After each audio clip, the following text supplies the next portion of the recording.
Team Fortress 2 is a first-person video game running in a first-person engine.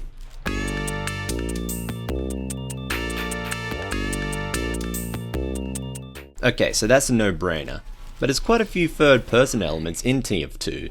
For example, when you taunt, when you lose, and arguably when you die or see a kill cam, or even spectate another player in the game. Taunts in TF2 are pretty interesting. There's 3 variations: taunts that only play once, taunts that loop, and taunts that allow movement and loop. In competitive play, only single play taunts are allowed, since looping taunts can be used to potentially allow a player to have an unfair advantage. For example, here I can use the rock paper scissors taunt to see around corners. You can also play the game in third person, but it's kinda situational. Some community servers will allow you to play the game in third person via a plugin, but by default third person is locked behind our old friends the Source Engine console and SV cheats. First enable cheats by typing SV cheats 1. Just a reminder, you will not be able to do this in multiplayer, but you can play around with it in single player. Then type in third person to enable, well, third person. This is the very basic version of third person that's based off the default first person controls. Another command is third person Maya mode. This lets you rotate the player around without rotating the camera behind them. Useful if you're trying to make your OC Do Not Steal TF2 character talk to the screen. What are you looking at? There's also a third person platformer, which allows you to move the camera around the player, and will move the player in the direction you've turned the camera into. It kinda freaks out a bit if you walk into the camera unless you've enabled Maya mode. And finally we have third person screen space, and I have no idea what this does. I've searched and it says something about left meaning screen left. If someone could explain this a bit more to me, that'd be great. There's also a special third person mode for medieval mode called TF Medieval Third Person that puts the camera in an over the shoulder view that doesn't require cheats to be activated. It's a shame this is limited to medieval mode, since this would work great in pretty much any other game mode. I feel a mostly melee only mode wasn't the best choice for this camera.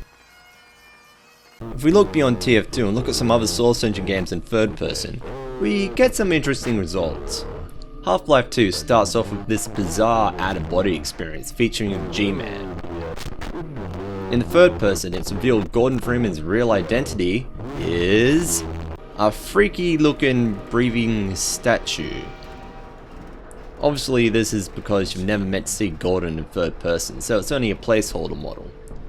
Curiously, Gordon had a third person model in Half-Life 1, but I couldn't get this mode working correctly. This is a pretty interesting way to play through Half-Life 2, with a somewhat unfortunate gun placement on the model. It really adds another layer to the cutscenes playing like this. My goodness. Gordon Freeman. It really is you, isn't it? I found him wandering around outside. Bit of a troublemaker, isn't he? When you hop into a vehicle, you become invisible too. Thought that was interesting. On the other hand, Portal and Portal 2 do have a player model, which makes sense when you think about it, because you're able to see yourself throughout the game. It's interesting to see a player model to scale to everything else in the game. In the starting room for Portal 2, you get transported to this strange nightmare realm straight out of an SCP article. Please prepare for emergency evacuation. Yikes. I guess I should also mention Alien Swarm. You remember Alien Swarm? That one game everyone played for that one hat that everyone forgot about? Technically it's a top-down game rather than third person, but it's a very interesting use of the Source Engine. You can type first person in a console to get a very buggy version of a first person gameplay though. But that's kind of the opposite of what this video is about. I imagine there's probably some more commands I can enter to make it more playable though. I tried to get a third person or first person view working in Dota 2, but I'm not familiar enough with this version of the Source Engine to get it working correctly. It looks like there's quite a few options to play around with, but I don't know them enough to make it work. It took me long enough to even work out how to open the console in this game. If we move away from Valve games, Dear Esther continues to be a letdown, with no visible player model. Even when you try to have fun with this game, it finds a way to be boring. Gary's mod's pretty similar to Half-Life 2, but you can see your player model since it's also a multiplayer game.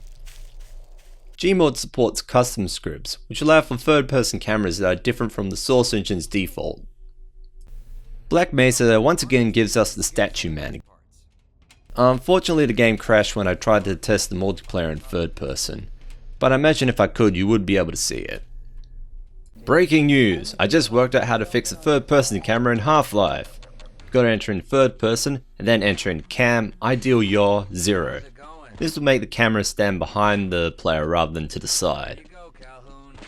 Looks kinda funky though. Got some weird hip action going on here. I did this in Half-Life Blue Shift because I was kinda hoping you could play as Barney, but we just got the default Gordon model. Kind of a shame really. Wait, hold on, who's that? My goodness. Gordon Freeman. Finally, let's look at Quake in third person. Surprisingly, Ranger has quite a few animations for his third person model. While it's not perfect, you can see him doing stuff. Also, he's really thick. I like how if you pull out the axe, he puts the shotgun on his back. That's a pretty cool touch. Hang on, I forgot to talk about Vampire the Masquerade Bloodlines. Blade Symphony! So that's how to, and what it's like to play some Source Engine games, and some other games in third person. I'm sure I'm not the first person to do this. But I think it was an interesting test anyway. I didn't look at the entire library of Source Engine games, it's just way too many of them.